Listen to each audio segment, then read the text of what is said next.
Let's listen to this. The Quds Party was founded by Menachem Begin, who was one of the terrorists before the creation of Israel, and a brutal one at that. They said in their own words that they were embracing terrorism. In the 70s, they had a meeting at Camp David, and Israel vaguely, if you could think 1967, they took over Gaza and the West Bank. By the 70s, the US was kind of like, listen, we're going to give you in perpetuity billions of dollars every year. And then it was kind of thrown in there like, and by the way, you gotta eventually give the Palestinians a state. Like, you can't just rule them forever. And they kind of agreed to that. So in the 90s, this was supposed to be, they're finally doing it. And Yitzhak Rabin and Arafat and Bill Clinton took pictures together. So when Arafat went back after initially, it may have been initially signing, or it may have been one of the subsequent meetings, but Palestinians were throwing their keys.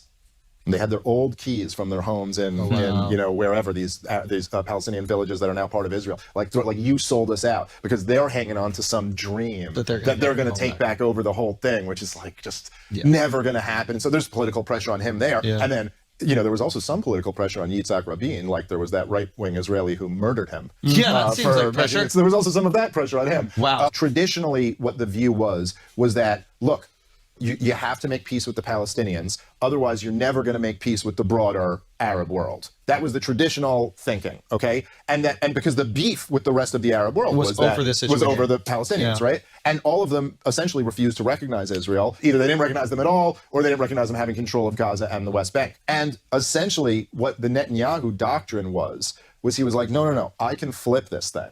And the Abraham Accords were really like a culmination of the Netanyahu doctrine. He goes, no, what I'm going to do is I'm going to go work out deals with the surrounding Arab countries so that I never have to work out a deal with the Palestinians. And then Jared Kushner, Donald Trump's son-in-law, had the brilliant idea that, hey, we got a whole lot of money. We could just bribe the shit out of all these countries and give them new fighter jets for you and a little money package for you. Because the only hope for the Palestinians ever has been like, maybe the rest of the Arab countries are coming at some point. Again. And then when you see them make all these deals, it's like, nope, you will be subjugated forever. You now live in hopelessness. Oh, wow. I didn't even think about that. I figured that like Jared Kushner's efforts out there were universally accepted as like his finest achievement. But it does create a sentiment, you can imagine, within the Palestinian people that there is no hope. But I do have a concern. Let's say, you go back to the borders, you say, hey, we are going to stop, you can use occupying, whatever word you want to use. We're going to completely remove ourselves. You guys are on your own. Imagine there's going to be some support from the Muslim world as well, maybe the United States of America, blah, blah, blah, doesn't matter. But the message goes out there, and it's essentially, but if there is one attack, we are going to respond in kind. Are there not nefarious actors in the Israeli government potentially that could stage, what is that called? False flag. A false flag? Like, this is, Americans, we've done this. Even if you have everybody operating in good faith, how can you even trust an attack that would come over? It's a very good point. It just feels helpless, all of it. This experiment got more and more aggressive, and there were a lot of mistakes made along the way. There's one figure in Zionism who I find is my favorite, Chaim Weizmann. So he was almost supposed to be David Ben-Gurion, who ultimately became the first prime minister of. He was like ahead of him in position. Chaim Weizmann's whole theory was that, like, look, if this is going to work, there's only one way it's going to work, which is that we have to just smother these Arabs with kindness.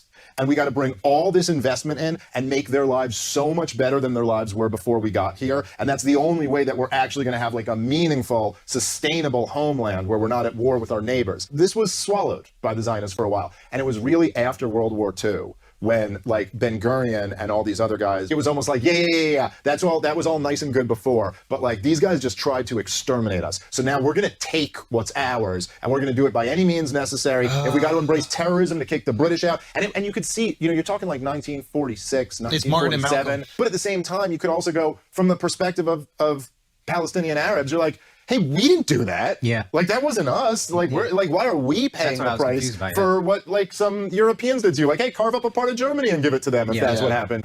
Andrew Schulz is educated here by Dave Smith about what happened in the Gulf and why today we have a conflict between Palestine and Israel.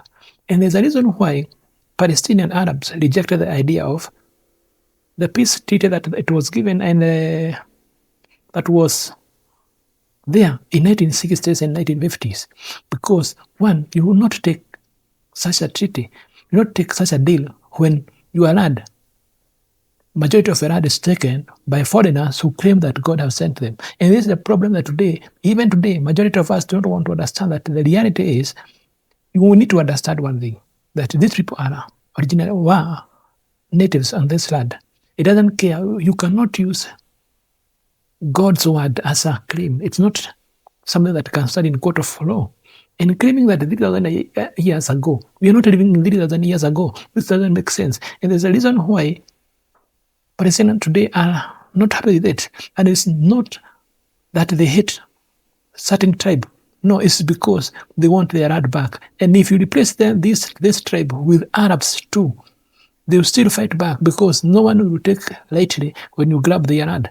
Let us not pretend to be silly or to betray that that they don't have common sense. Let me know what you think in the comment section. Let's meet in the next video.